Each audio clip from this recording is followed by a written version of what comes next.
Welcome to Quark's Bar, everyone. All sales are final. We do not offer refunds. Keep your hands off my Dabo girls. And if Morn is here, buy him a drink. Hello, everyone. I hope you are having an awesome freaking Saturday. I am having a great one. I am having a great day. I'm finally recovered from the sinus infection. I came back COVID negative, so, I'm in an awesome mood. And today, folks, we are hanging out in NB Geese Let's Talk Quark's Bar, folks. This is where we come to blow off some steam, have some fun, maybe throw some colorful language out there, maybe partake in a little drinky drink, maybe a little blue, puffy orange, puff. yellow, red, green. There's no colorful language. And we are going to do what we always do in NB Geese Let's Talk. We are going to have fun. Let me talk about my panels here, folks. I am NB Geek. I have with me my regular co-host, the awesome Jack Beers. Don't try to screw with him on Twitter, folks. You will just be crying, and he'll need a mop the floor with him. Also with me, the guy, Bill Nye, the Science Guy's got nothing on this guy. Check out his channel. He does some awesome science fact stuff. Eli Hoo Hoo. And also with me, another guest, first time on the channel, just like Eli Hoo, Crimson Mist. Guys, I am happy to have you. And today we're talking, it's Christmas time. Hearts are full, everybody's filled with joy, and now we're going to talk some Christmas movies, but I'm not talking the normal Christmas. I'm going with the toxic masculine, macho man, one-liners, infinite ammo, blood, guts, monsters, Christmas movies. This is what we're talking about, folks. Those movies where you're like, well, it's not a Christmas movie. Yes, it is, because it takes place during Christmas. So with that being said, we're going to go through this, and I am going to go ahead and, as normally, I always try to go with new people first. So I definitely want to go with, since Crimson Mist is probably busy at the moment, Eli Hoo. Let's start with you, buddy. Give me one of those Christmas movies that you absolutely love that people say, wow, it's not really a Christmas movie. There is a couple I can actually think on the top of my head, like Batman Returns. Oh, that's a good one. Go with it. Yes, Go with it. Yes. Go with it. There's also Jingle All the Way. Come on. It's Christmassy, but it's not really a Christmas movie. Come on, it's Arnold. Mm-hmm. That was filmed in the Universal backlot. I remember actually being there while the set was dressed up as the Jingle All the Way set. And they were talking about how Arnold Schwarzenegger was going to be starring and stuff like that. It was pretty cool. Okay. Hello, Pop Culture Avenger. How are you doing? Thank you for stopping in. I also wanted to add something that people really don't think about, but this happened on Christmas Eve at a mall when two cousins who were security guards, Ice Cube and Mike Epps, Friday After Next. Hello. That's a good one. Yep. Well, you got some good ones there. Hey, you got some good ones there, Eli Hoo. Pick one and let's elaborate on it. Why is it a good Christmas movie? Why do you think it's a good Christmas movie? Pick one and go with it, buddy. You're first up. Hate to put you on the spot, but you're first. You're new on my panel. Oh boy. Okay, I'm just gonna have to go with Batman Returns. You took mine. Okay. We'll do Batman Returns. No, I'll switch it off. You can do Batman Returns. I'll talk about Rocky IV. Oh, okay. Excellent choice there. Okay. I'll talk about Rocky IV. Why it's a good Christmas movie. Go for it. Rocky won. He got his ass kicked. He lost. Face it. People don't realize this. Rocky lost the first movie. He made it up in part 2. Spoiler alert. Oops, sorry. Shit. Spoiler alert of a 40, 50-year-old movie. No. Any 15 to 20-year-old hasn't seen Rocky. I'm just kidding you. I'm sorry, guys. No. Don't. Hey. Let's keep the crosstalk to a minimum. I want to be sure So good. Can please continue, Elihu. Okay. After what's his name? Drago. After he killed Apollo, Rocky basically is like, Yes. okay, yeah. He's like, his family came together. It's Christmas time. It's like revenge time, but it's Christmassy. They all did this together. It's like you had Draco doing basically the hardcore corporate stuff, like the corporation stuff. They do the hardcore marketing, the hardcore advertising. Draco's hardcore exercising, hardcore workout. Rocky, what did he do? He embedded the common man. He did things that the common person does during Christmas time. They don't go hardcore spending. They spend time with their family. They do simple things. They gather together. This is what Rocky did. They bonded Rocky basically bonded with his family, opposed to Draco, who did all the corporation, all the logical stuff. When Rocky kicked his ass finally, yeah, it proves like, hey, the simple man actually can come out on top. I'm sad he kicked the genius ass, but still. Well, you got to think too. Draco was a communist propaganda piece. Yeah. I mean, it's the Soviet Union, everything. He's a communist propaganda piece. Mm-hmm. He's only good as long as he's useful. And Rocky shouldn't have been able to beat him, just like Apollo couldn't beat him. I don't think even Apollo thought he could beat him. I think he thought it'd be a good competition. I don't think he was prepared for what was going to happen. But Yeah. Rocky also felt an extreme amount of guilt because Rocky hesitated to throw in the towel. And I think people forget that key moment. He was going to throw it. He was just about to throw it, and then it was too late. And it was over. And I think Rocky took a lot of guilt from that. Yeah, because he hesitated just a half a second too long. Yeah. Exactly. His best friend, And- mentor. Well, his rival, his friend, and his mentor. Yeah. I mean, that was what Apollo Creed became.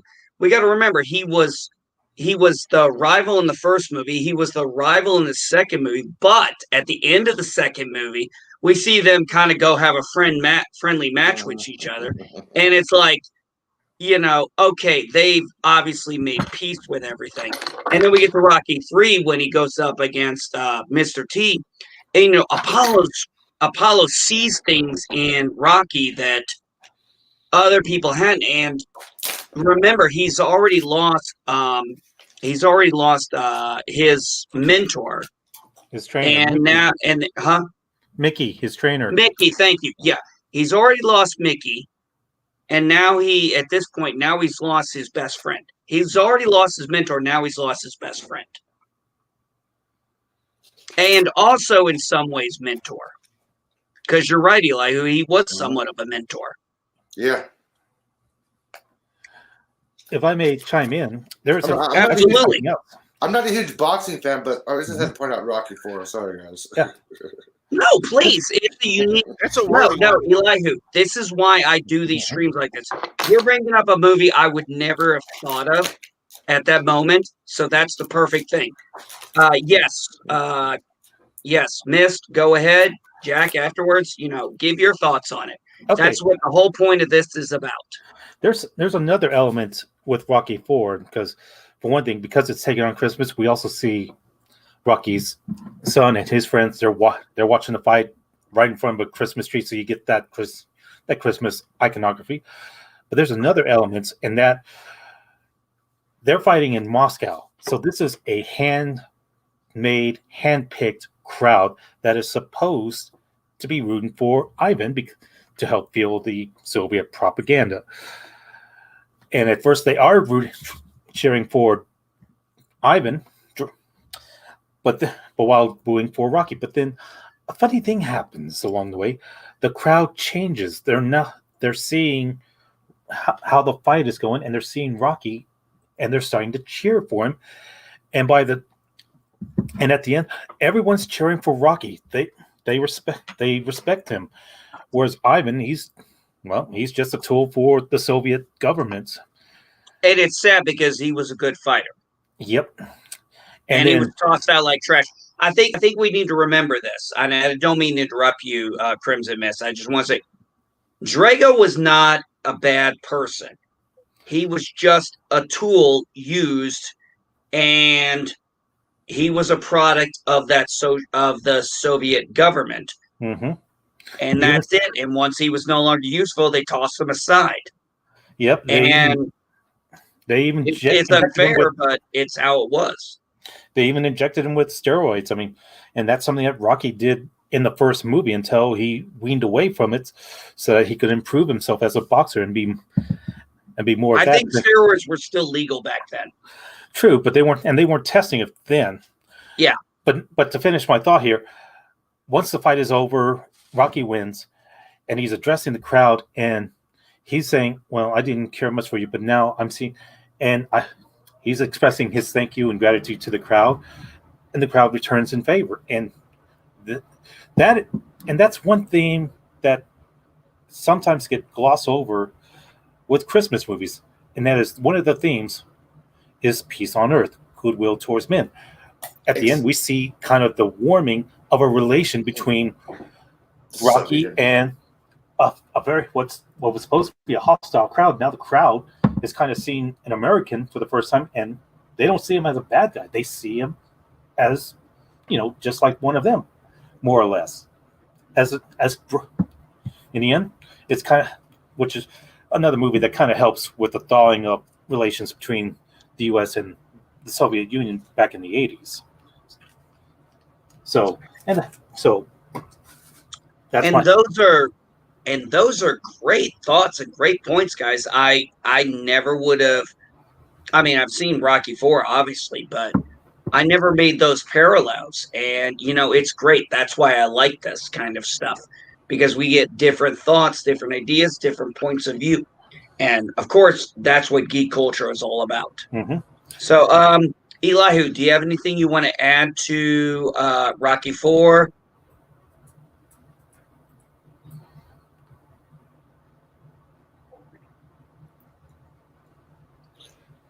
No. Okay. Jack, do you have anything you want to add to it? Not much. I haven't seen it in a long time, but there is one thing that was seared in my mind. Is when like Rocky threw in the towel at the last second. Like the punch happened, and then you see the towel being thrown in. That's seared in my mind. Yeah, it did. It was that split second of indecision. Yeah. And he unfortunately had to live with it. And yeah, it was a big consequence for him. I mean, it wasn't his fault. It wasn't anybody's fault. It was just, but it doesn't matter to him whether it's his fault or not. The guilt is still there, and you can feel it on him. Yeah. I will say the way that the audience changed sides. I've seen that. You actually see that happen in wrestling. Mm-hmm. In wrestling, I've seen that where like if a fight is really, you'll have a hero and a heel, and they'll always boo the heel. But if you have a really good fight between the two, and let's say the heel loses, but it's a really good fight, they will cheer for the heel. Yep. And at the end, Rocky also basically he did a whole 180 on Dolph. He's like, hey, totally respect him at the end. Mm-hmm. Yeah. Exactly. Yeah. Oh, one more thing. Forgave him and disrespected him. One more thing. Yeah, go ahead, Crimson. I got to see the Rocky IV in the theaters on Christmas Day. Bingo. Wow. Nice. Nice, dude. All right. So we have talked about Rocky IV. That is definitely one I'm sure a lot of people wouldn't have thought of to talk about when it comes to Christmas movies. But I think in the last 14 minutes where we've talked about it, I think we've really come home on how this really is a Christmas movie. So I'm going to go to you next, Crimson Mist. You're new to my panel. You get the next choice. What movie would you like to talk about that people don't think is a Christmas movie, but you do? Well, I got one that's way out of left field because it's kind of a genre that not a lot of people pay attention to, but it's also a property that some people have heard of, and that is Gundam Wing: Endless Waltz. Never heard of it. Oh, this is like the final chapter in series of Gundam series, and basically Gundam is like a giant robot, and it's always Yeah, that's what I thought. You're talking about the animated series, right? Yes, I am. Okay, Now- that's what I thought. I'm like, Now, what is Endless Waltz Gundam? I'm sorry, I don't know what Gundam is. Sorry. Gundam is a Japanimation kind of show. I just know Welcome Gundam style. That's all. That's Gundam. It has to do with the giant robots, like a human going into a giant robot and controlling it. They're big. Oh, like mechas, Voltron. basically. Hey, Yeah. let's let Crimson Mist explain. Another Voltron ripoff. Okay, gotcha. Well, this is actually about as long. It's been around as long as Voltron, and they've had numerous series. You've had G Gundam, and now you got Gundam Unicorn. That's you can watch on Netflix now. Now in this series, it started out as a TV series, and Endless Waltz is the closing movie. And you can watch it in two formats on DVD. You can watch it either as a 3-part miniseries or the full 90-minute movie. Now, to bring you up to speed, there has been a battle between planet Earth and orbiting colonies that are trying to declare themselves, trying to take over. It's all about control. The final battle takes place on Christmas, and it ended up with the colonies losing and peace being established. Well, Endless Waltz takes place a year after the last episode of the TV show Gundam Wing, and but there's a new threat that's coming up on Christmas Eve that's about to try to take over the Earth. And I wasn't quite ready, but bear with me. We have the pilots for these giant Gundams, because they also have mobile suits that are just kind of regular soldier suits. And then you have the Gundams, which are more supersized, well-armored, weaponized Gundams. They're getting ready to send them to the sun because they thought that peace has been finally established. Well, there's a new threat with that's taken over. But the thing that's a running theme is about, and this also gets into it with some of the other Gundam series, including Gundam Unicorn, and that is, of course, war and peace. And there's a big battle between Hero, who pilots the Wing Gundam, and I do have. I wish I had a camera, but I do have the Wing Gundam. It's one of the.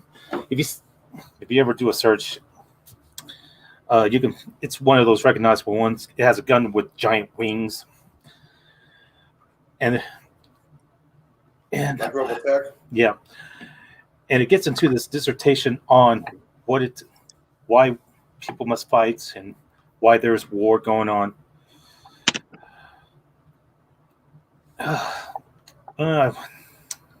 So there's just so much. I need to rewatch that again. I think I'm just gonna leave it at that at the moment till I can process my thoughts more. So, Okay, no worries. I'm No sorry. worries. Take your time. No. Don't apologize, man. No issue. I love that sound. What sound? I just had a train horn sound. Oh. I Okay, live near train tracks. I've grown up around train tracks, so for me, the sound of a train horn is a soothing sound. It's a calming sound. Some people may find it annoying. Me, no. It is soothing as all hell. I could listen to trains go across tracks all night and fall asleep to it. In fact, I have. I love the sound of a train. I think I may fall just. asleep on the train. Yeah, I'm in the middle of the city, and we still hear trains because it goes right down the middle. But I do not hear trains. I hear buses, loud people, horn Yeah. honking, yelling, gunshots. I hear it all. Some Mhm. trains. Welcome to California. All right. And I'm thinking about doing a video and I'll just upload it. It's on my channel, so stay tuned.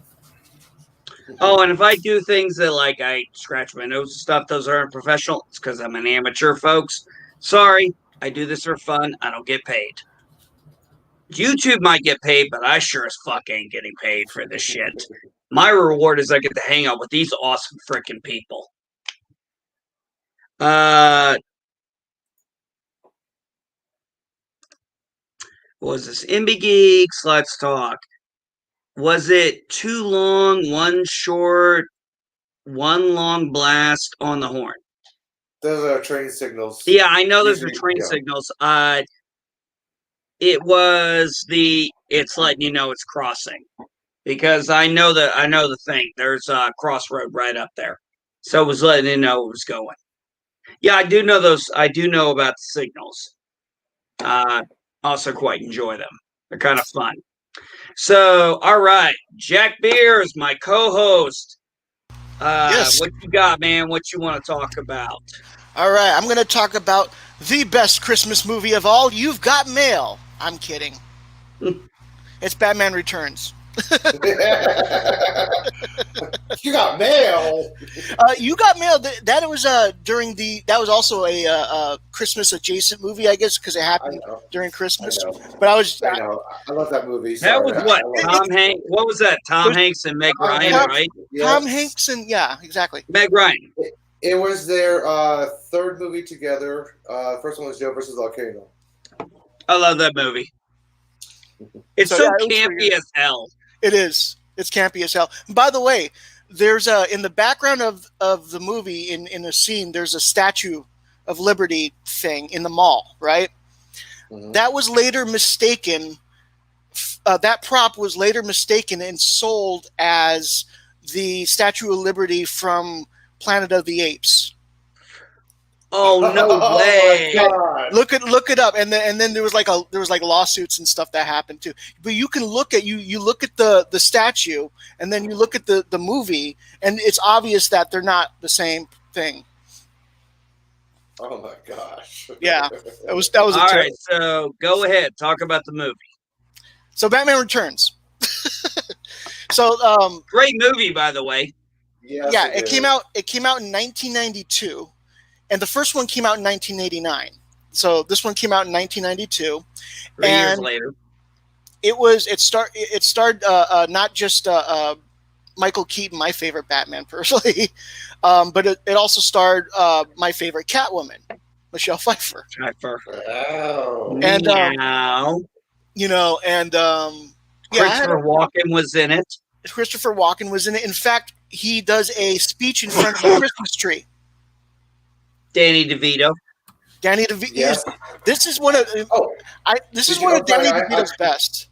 I'm sorry, I need to interrupt you for a second. Go ahead. Did you guys realize that Paul Rubin was Danny DeVito's father in the Yes. movie? Yes, I did. Yeah. And he reprised his role as Penguin's father in the show Gotham And as Penguin's father. and here's the thing, that happened.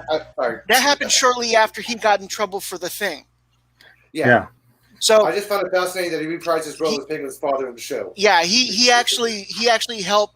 Tim Burton actually helped Paul Rubens with roles afterwards. He was also one of the kids, one of the trick or treaters in Nightmare Before Christmas. Yep, I saw his name in the credits for Nightmare on Christmas. Yeah, That's which is also a good Christmas movie. yep. Sam R., I can definitely understand that. I would agree. Yes. Sorry, back to Batman Returns. Sorry. Yes, Sorry, please Jack. go ahead, buddy. So so that was one of the things, Christopher Walken does a big speech in front of a Christmas tree. All of the exteriors, I love the exterior scene. I love Tim Burton exterior snow scenes because for some reason with Danny Elfman's music, something about it is just an aura that I love, and and that's what Batman Returns was, especially like the outside scenes with Catwoman and stuff like that. I love Michelle Pfeiffer's line when she says, "Mistletoe can be deadly if you eat it." But a kiss is even deadlier. If you mean it. Ooh, That's right. Yeah. Oh my goodness. You know, one of the things about that movie, it's just here's the funny thing. Okay, let me put it in context for anybody who watches this later, because I think most of us are in a relatively similar age bracket. Parents were mad because this was too dark. Yes. And You had- Zimmer music made it even darker. This is Hans Zimmer. It was literally the darkest Batman ever, and the thing was, that's what Batman was. Do you get the joke I'm talking Yeah. about? They were mad because they had Penguin eating like raw fish, Yeah. stuff like that. And I remember reading something about there was an outcry after that, like, you know, we're trying to sell McDonald's toys with this Yeah, stuff. I remember the McDonald's thing. Yeah, but I mean, the funny thing is the whole outcry. Okay, here's the thing. You know why we got Batman Forever and Batman and Robin? Because of the outcry of Batman Returns was too dark. So we got what we wanted all the way back in the 90s. Yes. And our parents rejected it. Yep. Yeah, and so they replaced Tim Burton with Joel Schumacher. Joel Schumacher, and Val there was a Kilmer. noticeable difference. Yes. Oh God, yes, there was a And, noticeable. and you want to know something? They did this history repeated itself when they did after Batman versus Superman, because it was so dark, because they were trying to mimic the dark and edgy elements of what Christopher Nolan did with Batman and the Dark Knight movies. And you see that with Justice League. That's what happened. You know, speaking of Justice League, I am so glad that Michael Keaton is reprising his role as Batman in the new Flash movie. Yes. I am very interested in how that's going to play out. And I'm also like a little off topic, I'm very interested in how all of these people who are supposed to be cast in the new Spider-Man movie is going to play out. Yeah. Well, hey, Garfield, let's get back. Whoa. Let's get back on topic. Hey, Yep. let's get back Stay- on topic, and then stay we on can go target. off topic later. Stay on Um, target. No, you guys are fine. One of the great things about The Dark Knight Returns is, yeah, it takes place during Christmas. It's a big deal. But there's redemption even among the fallen. There's a chance for redemption throughout it. Even Catwoman in her own way gets redemption. And then we get that great little shot at the end when we're like, you know, come on, who didn't get I was excited so seeing that? excited to see her again, and we never saw her again. I know, I but know. still, I'm glad they did it because I loved it. And Yeah, and the movie and was it not. actually showed even Bruce Wayne that he could find some redemption, because this was a little more redemption. This was, first off, he never loved Vicky Bell. Let's just be honest. Something with Selena Kyle just connected with him. They just understood each other. So for the first time, he really felt love. And a long time, other than his parents and maybe Alfred. And for the first time, he understood sacrifice in that way. And then he understood loss of a love again. Mhm. Yeah, they explained that in the Dark Knight Returns Part 2. He still has that thing for Selena. Yeah. Yeah.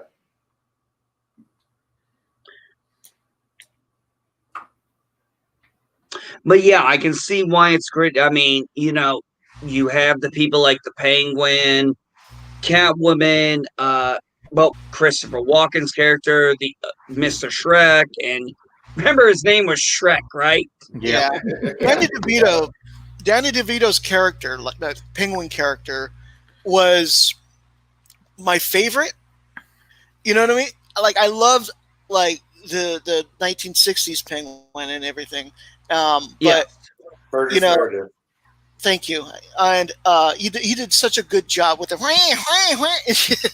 but Mhm. but I don't know. I love the darkness of Danny DeVito. Yeah. Yeah, that's. I guess that's what all it really is. Especially when he was being nice to you, then just bites off your nose. Yes. Yeah. Oh, I know.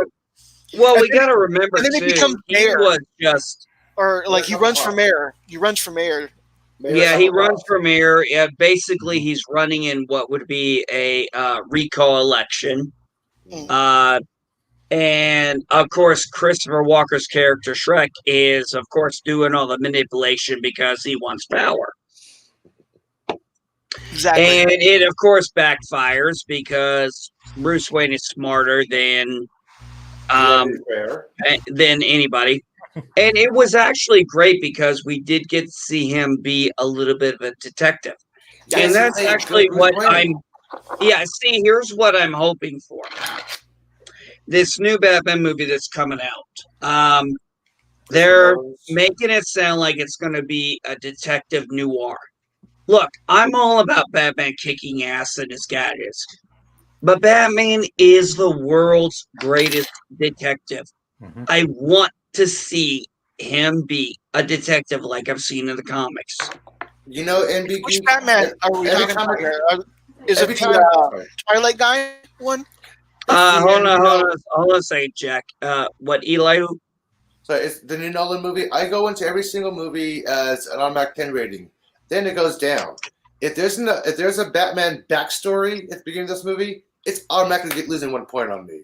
We already know Batman's I backstory. agree. Please stop it. Marvel did successful Spider-Man without a backstory. Come on. Yep. Exactly. No, I 100% agree. No, Yeah, I Elihu, I 100% agree. When they did Batman versus Superman and they showed us the murder scene again, I'm like, damn it, we know it already. Yeah. Every time a new Batman is introduced or a new Bruce Wayne, we get a backstory. Hello. Now, okay, we got We a don't flashback. need I'm like, a back- come on. No, I agree. You're 100% right. Actually, Elihu, Jack, Crimson Mist, we need to do a special. Origin stories we don't need to be told. Yep. Again. Batman, We're gonna Superman, Spider-Man, have a few. Fantastic We're going to have to Four. put that together because I can think of a shit ton of them we don't need to see again. Fantastic Four. All right. And you are 100% right. We don't need to see that again. I don't need to see, you know, Spider-Man. I mean, Spider-Man, Superman, Batman, Wonder Woman. I'm sorry, but if you're a character, I don't even need the origin of Spawn, for God's sakes. No. But what I'm saying is, you're right. There are origins that it's like we don't need them. Thank God they didn't do it in the Captain America Civil War. Hands down. Yep. Smartest thing they did is be like, dude, everybody knows it. Yeah. Mm-hmm. You're the It's Spider like we guy, don't need to aren't you? see it again. Yeah, you're the Spider guy, aren't you? I Yeah. think you just need to do it once and then forget it. And that's the problem with these reboots. They just keep rehashing it over Like in, and over. Like in Justice League, when Vince Cyborg was talking to Barry, he's like, "So you got hit by lightning?" He's like, "Well, that's the abridged version of it." Thank you. Okay, so getting back on topic, but again, we're gone. I'm going to go with one of my personal favorite Christmas movies as a kid, Gremlins. I'd be interested to hear this argument because, you know, I've been trying to look for anything, and I'm having a hard time trying to determine if Gremlins can be classified as a Christmas movie or not. So, go ahead, Andy. Wait, guys. Oh shit. No. I'm sorry, ma'am. I'm talking on my stream. Ooh. Oh, guys. Turn the I camera. think my last two. Oh no, wait. My post lady came by. I just saw 2 boxes. I think they're Loki's and Rise of the Valkyries mugs. Turn the boxes. We want to see. Turn the camera. Would you like me to go get them? Sure. I'll be right back. I guess in the meantime, we can keep talking about Batman Returns, or does anyone else have anything else to say about it? Okay. Well, getting back to what I was talking about with now, what? Let me open up here. I'm gonna do a little live production sheet. I do that on my shows too because I can be so disorganized sometimes. So, yeah. Yeah, for the Mandalorian discussion on Real Review 3000, I always have the Mandalorian episode minimized so that I can pull up some key points. Mandalorian for our channel for this channel is tomorrow. What'd you think of the last 2 episodes, Jack? By the way, I did the chef's kiss. That yeah. makes it perfect. So I love Gremlins as a Christmas movie because it was. Oh, check this out. All right. If she wants a couch, needs some help. His girlfriend wants. Oh, nice. Mom. Very nice. Nice. Hey guys, Count needs some help. His girlfriend wants to see a romantic movie right now. Tell me one. Save me. Well, there was You Got Mail.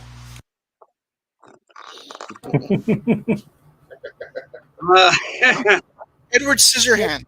A romantic movie. Yeah. Good one. Guys, watch. Holiday.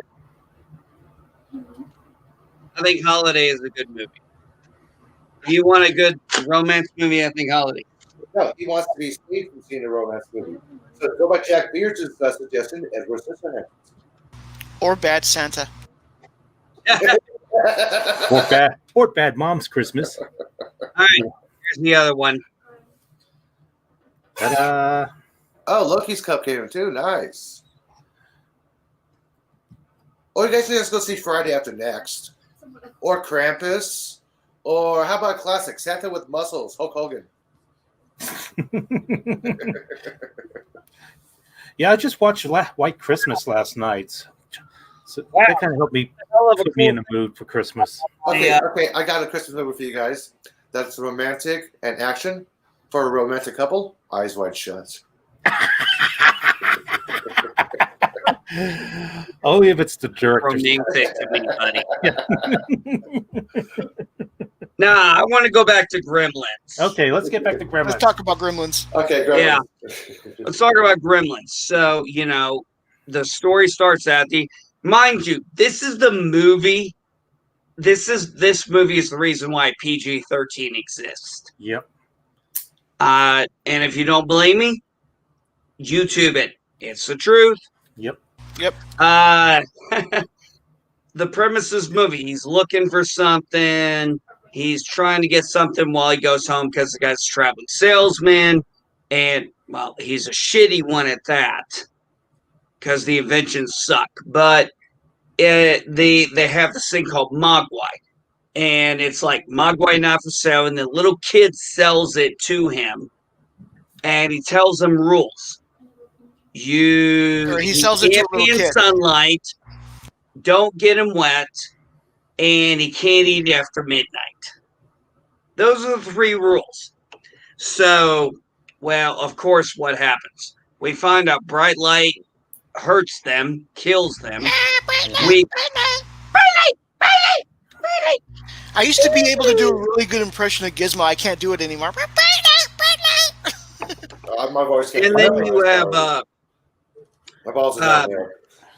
A Positive Candor, Christmas with the Cranks. Oh! I hadn't thought about that one. Oh my gosh, that kind of reminds me. The Ref. Oh! Okay, Dennis we're Leary. gonna have to do a part 2 next week. That just No, we're gonna have to do a part 2 next week for this. Okay. We find out you get them wet, they reproduce, creates other ones, and for some strange reason, for plot purposes, all the other ones are rather dicks. And Gizmo, but here's an interesting thing. Gizmo, they don't show maternal or paternal instinct. They seem to have no desire to look after or care about their offspring. I mean, if you just kind of look at it from that perspective in the movie. Yeah, it's basically like osmosis. I'm not familiar with that term, so you have to. It's like cell reproduction. They Osmosis just is split apart. But what you're seeing is kind of a distortion of the copy is what's going on there. Kind of like a cancer cell Mm. is one way to think about it. Oh, that's a good Okay. analogy. Yeah.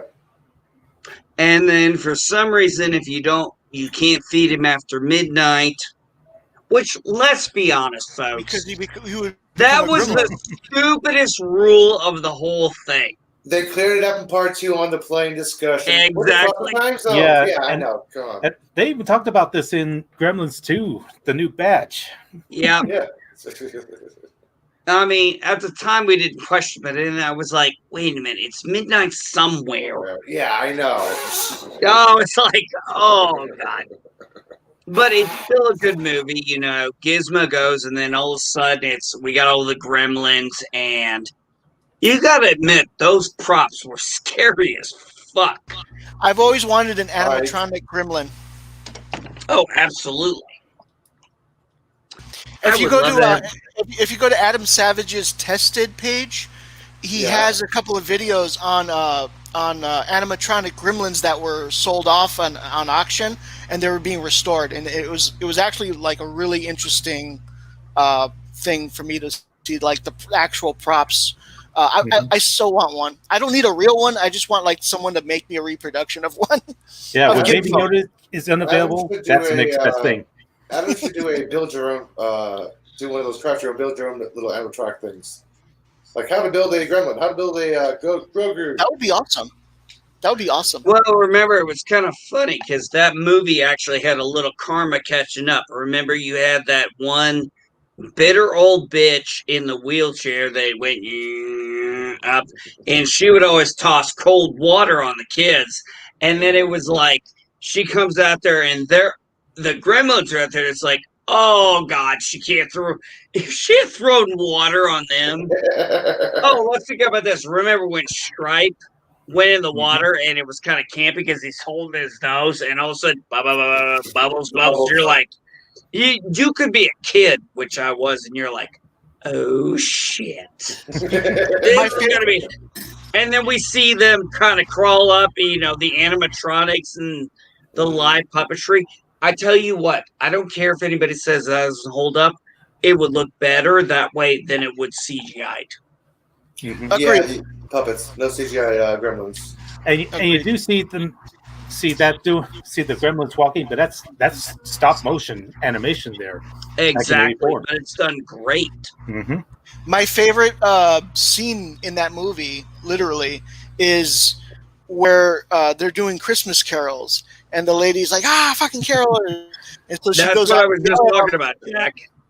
Yeah, and they're my sitting God. there singing and going, na na na na na na na na. I loved the Gremlins theme, basically. It was hilarious. I think I want to rewatch Gremlins again today.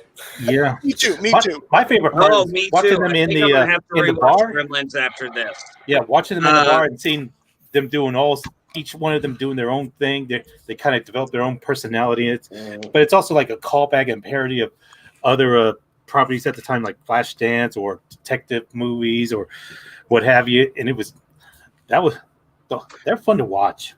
It's strange because you could call it a horror movie, but you would actually have to call it a horror comedy Yeah, that's because what it it is. did not take itself seriously. Mm-hmm. And then they really went to the camp in the second movie, which I'm going to be honest. I love the camp of the second movie, and I'm old enough to remember when they were interviewing kids after going to watch Gremlins 2. Now, mind you, if you see Gremlins 2, it's a little more violent than the first Gremlins movie. And this movie was targeted towards kids. Uh-huh. just a little bit violent. Well, they didn't do it gory. They didn't use weapons. They just kind of they just do what they do, which is just wreck shit, and people die because of that. So Snow White, yeah, let's blow them all up in the theater. They're watching Snow. What are they doing? They're watching Snow White. and they love They it. love it. So, fun fact. So, Disney Gremlins plug. came out in 1984. I was born in 1983. Uh-huh. Also, Gremlins was filmed. Part of Gremlins was filmed on Courthouse Square, which is the same square that was filmed. That they filmed for Back to the Future. That's right. Yeah. I Another- love Courthouse Square, by the way. I love visiting. That's my mecca. Here's a cool fact about Gremlins. Stripe and most of the Gremlins were voiced by none other than Frank Welker. Greg Willer. Yep. Nice. Damn right. The legend himself. Yep. Forgot And about that. and Gizmo, voiced by another well-known celebrity, Howie Mandel.